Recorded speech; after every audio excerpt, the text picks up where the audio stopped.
Hello friends, good morning all. My name is Vinod Ram Kaushal and you're watching Physics Learning Platform.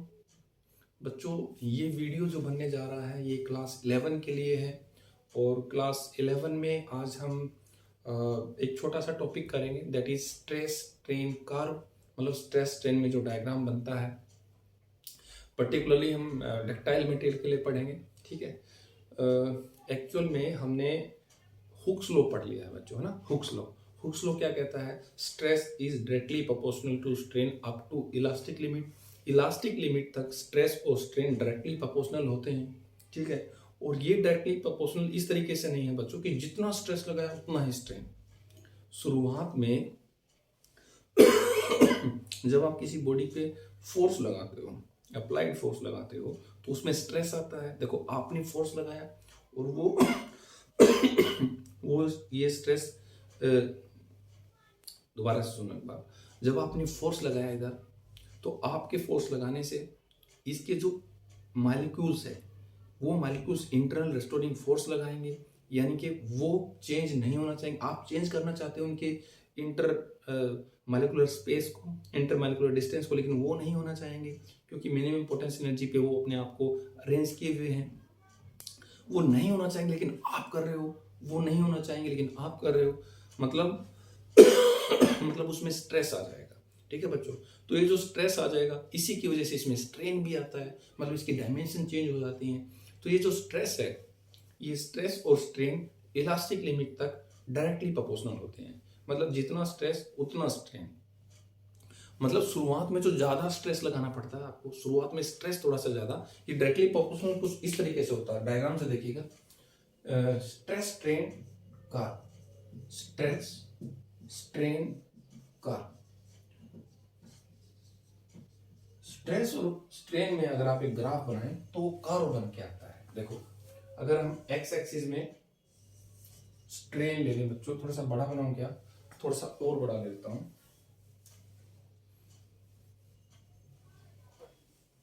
लिखने का ज्यादा है नहीं इसमें कुछ।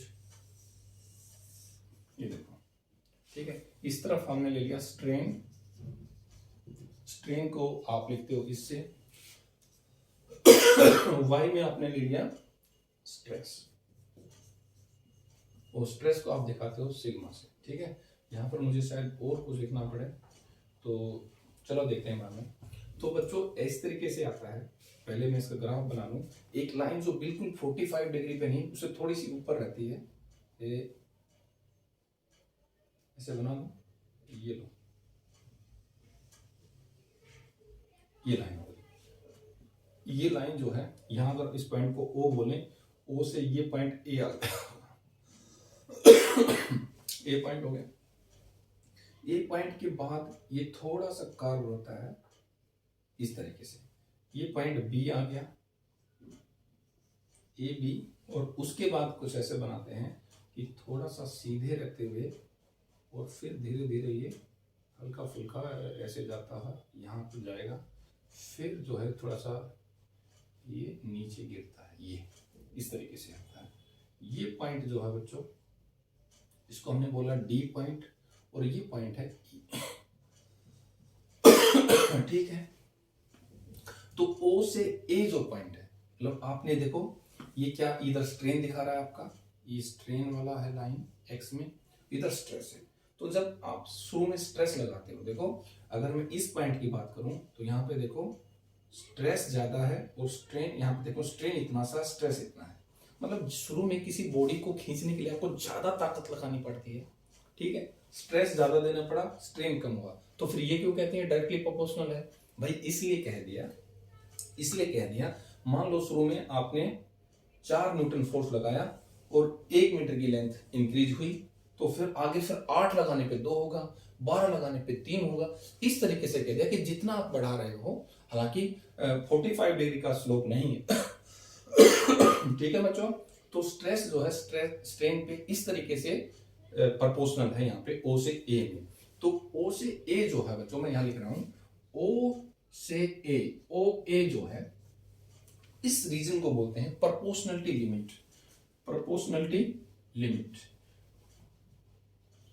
कैसे लिखे, पी लिखना था मुझे, proportionality limit. Proportionality limit मतलब O से A में जितना ज्यादा स्ट्रेस होता है उतना स्ट्रेन होता है। मीन्स यहां लिख रहा हूं stress is directly proportional to strain. Stress और स्ट्रेन एक दूसरे के डायरेक्टली प्रोपोर्शनल है।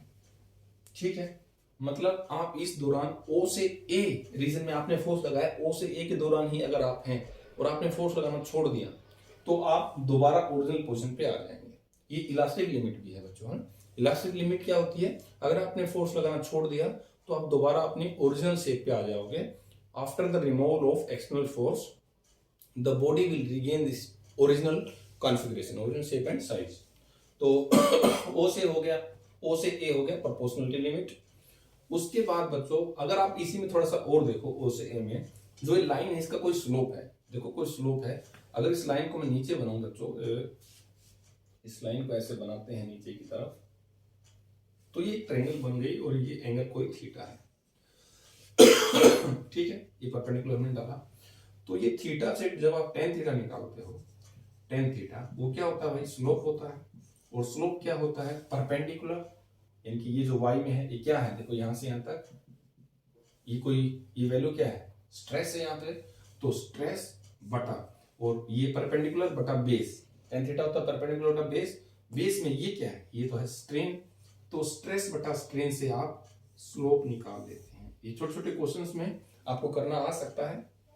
काइनेमेटिक्स में हमने बहुत अच्छे से इन चीजों को किया है, स्लोप कैसे निकालते हैं ना, परपेंडिकुलर बटा बेस टेन थीटा से। उसके बाद बारी आती है ए से बी की। देखो बच्चों ए से बी में सीधी लाइन नहीं है, थोड़ा सा कर्व है, पर बहुत ज्यादा कर्व भी नहीं है, थोड़ा सा ही कर्व है। इसमें क्या होगा कि ए से बी पे आपको स्ट्रेस कम लगाना पड़ रहा है, स्ट्रेन ज्यादा है। देखो बच्चों इसमें तो स्ट्रेस ज्यादा लगाना पड़ रहा था, यहां पर स्ट्रेस कम लगाना। देखो यहां से अगर इधर जा रहे हो तो ये अगर ये सीधी लाइन होती तो आप कह सकते थे स्ट्रेस स्ट्रेन के डायरेक्टली प्रोपोर्शनल है। ये थोड़ा सा कर्व है, मतलब क्या हुआ कि देखो इस तरफ की ये जो डायमेंशन है, ये वाली एक्स वाली, ये ज्यादा बढ़ रही है, ऊपर कम बढ़ रहा है। भाई कोई चीज ऐसे जा रही है यूं, तो आप कह सकते हो ऊपर जा रही है, लेकिन कोई यूं जाए यूं, मतलब ऊपर नहीं जा रही, इधर जा रही है, मतलब ये वाला कंपोनेंट बढ़ रहा है, मतलब स्ट्रेन ज्यादा बढ़ रहा है, मतलब उसमें चेंज ज्यादा आ रहा है, उसकी शेप में कॉन्फ़िगरेशन में चेंज आ रहा है ज्यादा, लेकिन आपको फोर्स ज्यादा नहीं लगाना पड़ रहा in comparison to the previous one. पहले वाले में जो आपको स्ट्रेस लगाना पड़ रहा था उसकी तुलना में कम स्ट्रेस लगाना पड़ रहा है, लेकिन स्ट्रेन ज्यादा आ गया। स्ट्रेस कम लगाना पड़ रहा है लेकिन स्ट्रेन ज्यादा आ गया। तो ए से बी क्या है भाई? ए से बी, ए से बी को क्या बोलेंगे बच्चों?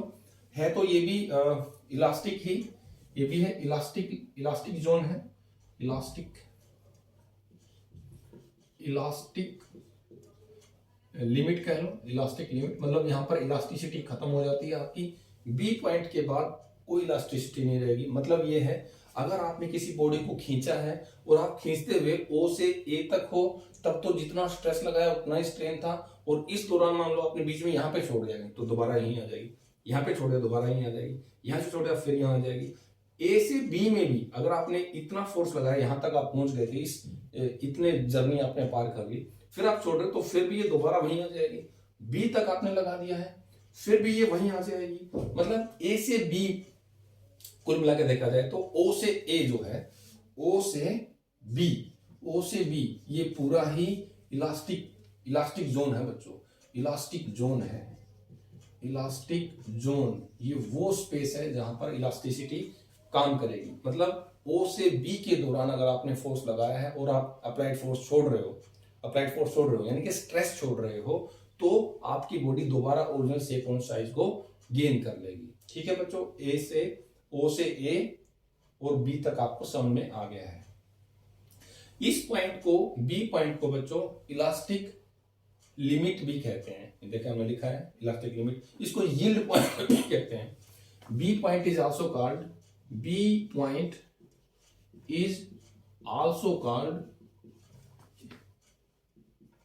Elastic yield point. B point is also called yield point, इसको यील्ड पॉइंट भी कहते हैं। yield point means elasticity खत्म हो गई, इलास्टिसिटी स्टॉप्स, इलास्टिसिटी खत्म हो गई यहाँ पे, ठीक है। यहां तक कुल मिलाकर इलास्टिसिटी थी, देखो ओ से लेके ए तक तो सीधे सीधे थी, उसके बाद थोड़ी बहुत कर्व हुई, फिर भी हमने कहा कि हाँ भाई बी तक तो जो है आपने फोर्स लगाया छोड़ा तो वो ओरिजिनल शेप ले लेती है। मतलब कुल मिलाकर ओ से बी तक इलास्टिसिटी फॉलो हो रही है, बी के बाद इलास्टिसिटी फॉलो नहीं होती है। मतलब अगर आपने किसी बॉडी पे फोर्स लगाया और आप बी से आगे से ले गए यहाँ, अब आप छोड़ रहे हो, अब आपने जो पहले लगाया फोर्स अब छोड़ रहे हो, और आप छोड़ने से पहले आप बी के बाद चले गए कहीं, बी और डी में चले गए, मान लो यहाँ पर किसी सी पॉइंट पे आप आ गए, किसी सी पॉइंट पे आ गए, तो क्या होगा, तो ये पूरी जो आपने फोर्स लगा करके उसकी शेप को बदल दिया था, वो बदली हुई शेप जो है पूरी की पूरी ओरिजिनल शेप में नहीं जाएगी, मतलब पूरा रिकवर नहीं करेगी अपने डिफॉर्मेशन को, ओरिजिनल शेप को दोबारा नहीं पाएगी वो, कुछ न कुछ उसमें डिफॉर्मेशन रह जाएगा, कुछ न कुछ उसमें स्ट्रेन रह जाएगा, ठीक है। स्ट्रेन बोलना ज्यादा सही है। अगर आपने यहां लाके छोड़ दिया तो क्या होगा, देखो बच्चों, अगर आप इधर आते हैं, देखो इस पॉइंट पर आ गए, तो ये जो है ये क्या चीज है, इस तो स्ट्रेन है, इतना स्ट्रेन रह जाएगा। अगर आपने यहाँ पे फोर्स को अप्लाइड फोर्स को रिमूव कर दिया तो इतना स्ट्रेन तो उसमें रह जाएगा, और ये क्या होगा, इतना स्ट्रेन रह जाएगा, परमानेंट डिफॉर्मेशन। इसको क्या बोले, मैं यहाँ कह रहा हूं, ये है बच्चों परमानेंट डिफॉर्मेशन, परमानेंट डिफॉर्मेशन, ठीक है। और बी से डी में देखो, बी से डी में या बी से सी तक लगाओ, पहले बी से सी तक बहुत कम स्ट्रेस आपको लगाना पड़ रहा है। कई पॉइंट तो ऐसे भी हैं बी से सी तक में कि आपको कोई स्ट्रेस शायद ना भी लगाना पड़ा, जैसे मान लो मैं ये पॉइंट कहूं तो बी और इसमें कोई स्ट्रेस नहीं दिख रहा है, देखो लगभग हॉरिजॉन्टल सी लाइन है, बिना स्ट्रेस लगाए भी कुछ स्ट्रेन है, स्ट्रेन जरूर है, देखो इस तरफ में स्ट्रेन तो है पर स्ट्रेस नहीं है। तो जैसे जैसे आप ओ के ए के बाद आगे जाते हो तो स्ट्रेस आपका कम हो जाता है। देखो ज्यादा स्ट्रेस तो आपको ओ से बी में ही लगाना पड़ा, बी के बाद तो स्ट्रेस की वैल्यू कम और स्ट्रेन ज्यादा बढ़ रहा है। देखो एक्स में ग्राफ ज्यादा आगे जा रहा है, वाई में कम हो रहा है, मतलब स्ट्रेस आपको कम लगाना पड़ रहा है, स्ट्रेन ज्यादा है बी के बाद, आफ्टर बी, ठीक है। तो परमानेंट आपने देख लिया ये यहाँ पर, बी से डी में प्लास्टिक रीजन बोलते हैं, बी से डी जो है, बी से डी जो है इसको बोलते हैं प्लास्टिक रीजन, प्लास्टिक रीजन। मतलब आपने फोर्स लगाया, फोर्स लगा के अगर आप छोड़ते हो तो इलास्टिसिटी नहीं है इसमें पूरी, कुछ वापस जा सकती है पर कुछ ना कुछ, जैसे जैसे आप प्लास्टिक को खींचते हो, प्लास्टिक की चीजें होती हैं आपके घर में, वो थोड़ी बहुत खींच जाती हैं, लेकिन उसको छोड़ोगे तो फिर वो थोड़ी बहुत वापस जाती है, बाकी ज्यादातर उसमें डिफॉर्मेशन रह जाता है। जो फोर्स लगा के आपने उसको डिफॉर्म किया था उसमें से हल्का फुल्का हो सकता है वापस जाए, अदरवाइज वो अपनी शेप को बना लेता है, उतना ही डिफॉर्मेशन उसमें परमानेंट रह जाता है, परमानेंट डिफॉर्मेशन। तो ये प्लास्टिक रीजन है बी से लेकर के डी तक में, ठीक है। इसमें आपको स्ट्रेस कम लगाना पड़ रहा है और स्ट्रेन ज्यादा हो रहा है। इसमें क्या कह सकते हैं, स्ट्रेस लिख सकते हैं पे शॉर्ट में, स्ट्रेस अप्लाइड, फोर्स अप्लाई, या स्ट्रेस अप्लाइड नहीं होता, स्ट्रेस तो अपने आप बनता है, फोर्स अप्लाइड कह लो, या stress is less, stress is less for the corresponding strain, मतलब स्ट्रेन की तुलना में स्ट्रेस इसमें कम है, ठीक है भाई। किस रीजन में, बी से डी में, जो कि आपकी प्लास्टिक रीजन है, और प्लास्टिक रीजन में आप लिख सकते हो परमानेंट डिफॉर्मेशन हो जाता है, परमानेंट डिफॉर्मेशन, कुछ न कुछ परमानेंट डिफॉर्मेशन हो जाता है। इसको और लिखना चाहो तो आप यह लिख सकते हो, बी से डी में क्या लिखोगे कि after the removal of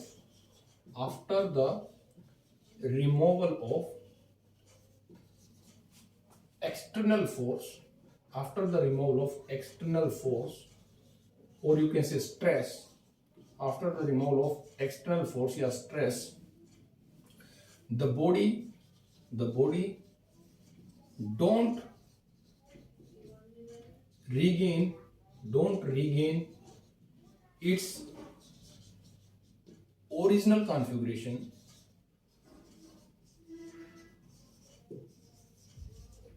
completely अपनी ओरिजिनल कॉन्फ़िगरेशन को कंप्लीटली प्राप्त नहीं कर पाती है बॉडी।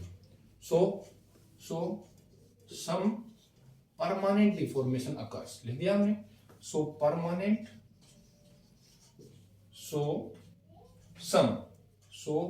सम इसलिए कुछ, सो सम परमानेंट डिफॉर्मेशन एग्जिस्ट, सो सम परमानेंट डिफॉर्मेशन अकर्स, लिख दो, हो जाता है, कुछ ना कुछ परमानेंट डिफॉर्मेशन उसमें रह जाता है। ठीक है भाई, बी से डी आपने जान लिया। अब डी पॉइंट को क्या बोला जाता है? ये जो डी पॉइंट है इसको बोलते हैं सिग्मा यू, यानी कि ultimate tensile stress, sigma you. ये जो डी पॉइंट है, डी पॉइंट को बोलते हैं बच्चों, यहां लिखते हैं, डी पॉइंट को बोलते हैं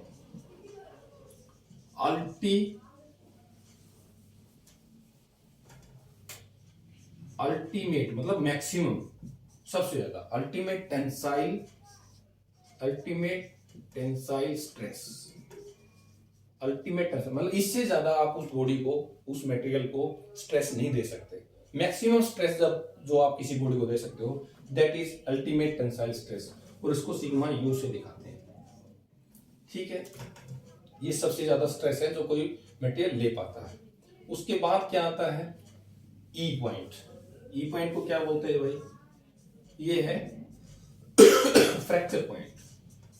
फ्रैक्चर पॉइंट मतलब कोई बॉडी यहां पे आकर के टूट जाती है, फ्रैक्चर पॉइंट, इस पे आकर के कोई बॉडी टूट जाएगी। असल में डी से ई पे, डी से ई में हम ये पॉइंट, ये जोन जरूर लिखेंगे, डी से ई में क्या हो रहा है। डी से ई में अगर आप देखो तो स्ट्रेस आपने कम कर दिया, देखो आप स्ट्रेस लगा नहीं रहे, आपका स्ट्रेस कम हो रहा है। Even after lowering the stress या decreasing the stress, strain occurs. even after decreasing the stress,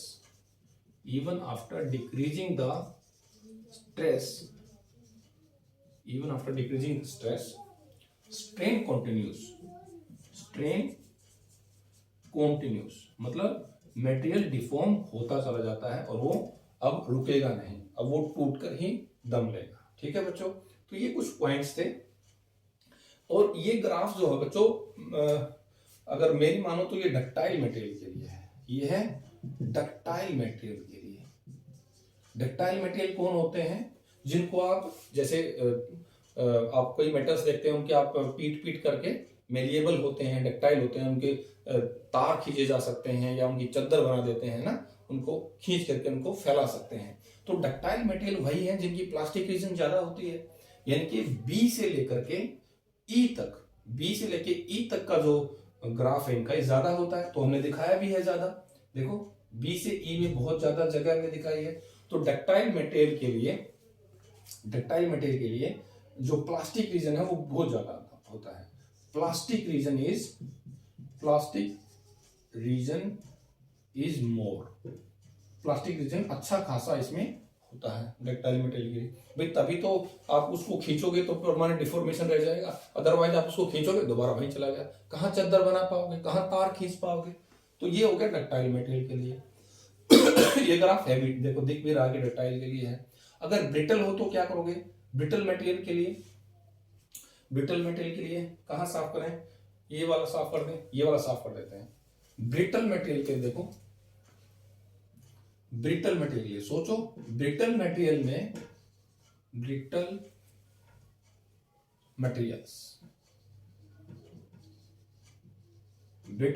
क्या होगा भाई? आप कुछ, ये थोड़ी है कि शीशा है जैसे ब्रिटल है, आप उसको उंगली लगाते हो, टच करते टूट गया। जैसे आपने उंगली लगाई तो कुछ फोर्स तो लगाई है ना, थोड़ा सा और दबा सकते हो, इसका मतलब कुछ फोर्स को तो उसने एब्जॉर्ब किया, कुछ स्ट्रेस तो उसने लिया, मतलब इलास्टिक लिमिट तो उसमें भी है कुछ ना कुछ। तो ब्रिटल में क्या होगा भाई? इलास्टिक लिमिट तो होगी, हाँ इतनी नहीं होगी पर कुछ ना कुछ तो होगी उसमें। शीशा भी कुछ फोर्स तो लेता है टूटने से पहले, तो इलास्टिक लिमिट तो ब्रिटल में भी होगी। लेकिन ब्रिटल में क्या है कि ये जो रीजन है डी से ई या बी से ई कह लो, जो प्लास्टिक रीजन है वो बहुत ही कम होता है, वेरी लेस प्लास्टिक रीजन। बहुत ही कम, बहुत ही छोटा प्लास्टिक लीजन होता है उसमें। मतलब आप खींचोगे तो ये नहीं है कि वो पहले कुछ खींचेगा और फिर टूटेगा। वो आप खींचोगे थोड़ा सा, थोड़ी देर तो बर्दाश्त करेगा, हल्का फुल्का जो भी उसकी वैल्यू है, जो भी उसकी स्ट्रेंथ है, जो भी उसकी लिमिट है इलास्टिक की, उसके बाद तुरंत टूट जाएगा। मतलब डिफॉर्मेशन नहीं देगा, परमानेंट डिफॉर्मेशन नहीं होगा, वो सीधा ही टूट जाएगा, वो सीधा जो है ई पे पहुंच जाएगा। तो आपने डक्टाइल देख लिया, ब्रिटल देख लिया। इसके बाद आता है बच्चों इलास्टोमर्स। ये साफ कर लो नीचे से, इलास्टोमर्स। इलास्टोमर्स क्या है? जैसे रबड़ वगैरह है, उसमें क्या है, सारा का सारा इलास्टिक ही होता है। ब्रिटल में क्या देखा आपने, ये नहीं होगा, ये वाला केवल ये होगा, और ये भी थोड़ा बहुत होगा इलास्टिक लिमिट। ब्रिटल में थोड़ी बहुत होगी इलास्टिक, ये यही होगी, वो भी थोड़ी बहुत। अगर आप ब्रिटल के लिए डायग्राम बनाए तो क्या बनेगा? ब्रिटल के लिए ये बनाओ थोड़ा सा डायग्राम, देखो अगर ये स्ट्रेस स्ट्रेन डायग्राम हो ब्रिटल के लिए, तो ऐसी तो कोई इलास्टिक लिमिट थोड़ी बहुत होगी, फिर हल्का सा ये होगा, बस बात खत्म, आगे कुछ होगा ही नहीं, या हल्की फुल्की कुछ लगा लो बस, ये थोड़े सा, ये ब्रिटल का डायग्राम हो गया, ठीक है। और इलास्टोमर्स में क्या बनाओगे? इलास्टोमर्स के लिए मतलब रबर्स वगैरह के लिए आपकी किताब में एनसीईआरटी में दिया हुआ है कि अरोटा जो एक इलास्टिक सेल है हमारे हार्ट में, जो ब्लड वेसल को लेके जाती है, वो भी एक इलास्टोमर जैसा ही है। तो उसका भी ग्राफ दिया हुआ है। कैसे दिया है भाई? इधर आपने दिया है स्ट्रेस, यहाँ दिया है स्ट्रेन, ऐसे लिख दो स्ट्रेस स्ट्रेन। तो उसका ग्राफ ऐसे दिया, देखो इस तरीके से यूं दिया है। तो देखो इससे क्या पता चल रहा है, शुरुआत में आपने बहुत ही कम स्ट्रेस दिया और पूरा खींच दिया। रबड़ क्या है, थोड़ा सा हाथ लगाओ खींच जाएगा। तो देखो कोई स्ट्रेस रबड़ दिया ही नहीं है, यहाँ पर बहुत कम दिया। और देखो स्ट्रेन, देखो अगर आप इसको यहाँ मिलाओगे तो स्ट्रेस तो थोड़ा सा ही दिया है, और स्ट्रेन इसमें इतना हो गया, इतना स्ट्रेन हो गया। फिर यहाँ पे देखो स्ट्रेस और भी थोड़ा सा ही बढ़ा है, स्ट्रेन और भी ज्यादा बढ़ गया, है ना। तो लेकिन एक लिमिट के बाद देखो बहुत ज्यादा स्ट्रेस वो ले भी नहीं पा रहा है, फिर बहुत ज्यादा, उसके बाद अगर बहुत ज्यादा स्ट्रेस आप लगाओगे फिर स्ट्रेन नहीं है, देखो उसके बाद फिर स्ट्रेन कम हो रहा है, फिर स्ट्रेस बढ़ रहा है। मतलब शुरुआत में तो भाई रबड़ आप थोड़े से फोर्स लगाओगे, थोड़ा सा स्ट्रेस दोगे, उसी से स्ट्रेन आ जाएगा, आ जाएगा। उसके बाद बहुत ज्यादा अगर आप स्ट्रेस दोगे, बहुत ज्यादा स्ट्रेस दिया देखो, तो स्ट्रेन भी कम है उसमें, बस ले लिया उसने जितना लेना था। तो ये आपके किताब में लिखा है AOR ओरटा, ओरटा ना, ओरटा। ये आपकी सेल्स है, कोई इलास्टिक सेल है जो ह्यूमन हार्ट में होती है, या इलास्टोमर्स होते हैं, उनके लिए ऐसा डायग्राम है। मैंने इसलिए ये वर्ड लिख दिया भाई, ताकि आप देखो, और एनसीईआरटी में से डायरेक्ट कुछ आ जाते हैं कई बार क्वेश्चंस, तो हो सकता है आपसे कहे कि अरटा का जो है आप एक ग्राफ बना के दिखाइए, तो वैसे बनेगा। अब क्या इसमें रहा, मेरे हिसाब से तो अब इसमें कुछ बचा नहीं है, कोई सब पॉइंट जो रह गया हो। हाँ, डी से ई में आप थोड़ा सा ये कह सकते हो। डी से ई में क्या है, जैसे आप पिज्जा देखते हो, पिज्जा को खींचते हैं या आमलेट को खींचते हैं, तो वो थोड़ा सा टूटने से पहले खिंच जाता है, उसकी नेकिंग बनती है बीच में, नेक जैसे आप खींचते हो नेकिंग बनती है, खींचता है। तो डी से ई में सॉलिड मटेरियल का ऐसे होता है कि मटेरियल फ्लो जैसे करने लगता है। मटेरियल इतना फोर्स आपने लगा दिया, देखो सबसे अल्टीमेट मैक्सिमम आपने लगा दिया, उसके बाद वो नहीं ले पाएगा। उसके बाद आपने फोर्स कम भी कर दिया तो वो टूटेगा ही टूटेगा। मतलब डी से ई के दौरान मटेरियल फ्लो करने लगता है, देखो फ्लो करने लगता है, वो पिज्जा टूटता है, कुछ कुछ वैसी ही कहानी हो जाती है। तो इसमें मटेरियल्स के मालिक उसके बीच में स्पेस आना शुरू हो जाता है, और इतना स्पेस आ जाता है कि फिर मटेरियल रुकता नहीं है, वो टूट ही जाता है। तो बच्चों ये बोर्ड में काफी इसमें थ्योरेटिकल क्वेश्चन आ जाता है, बाकी कंसेप्चुअल ज्यादा है नहीं, इस पे ज्यादा कंपटीशन वाले क्वेश्चन बनते नहीं है। तो बस आज के लिए इतना ही बच्चों, और कल हम दूसरा अपना लेक्चर लेके आएंगे, दूसरा पॉइंट लेके आएंगे। आप इसको रिवाइज करें, किताब से पढ़ें और नोट्स बनाएं। ओके बच्चों, बाय बाय।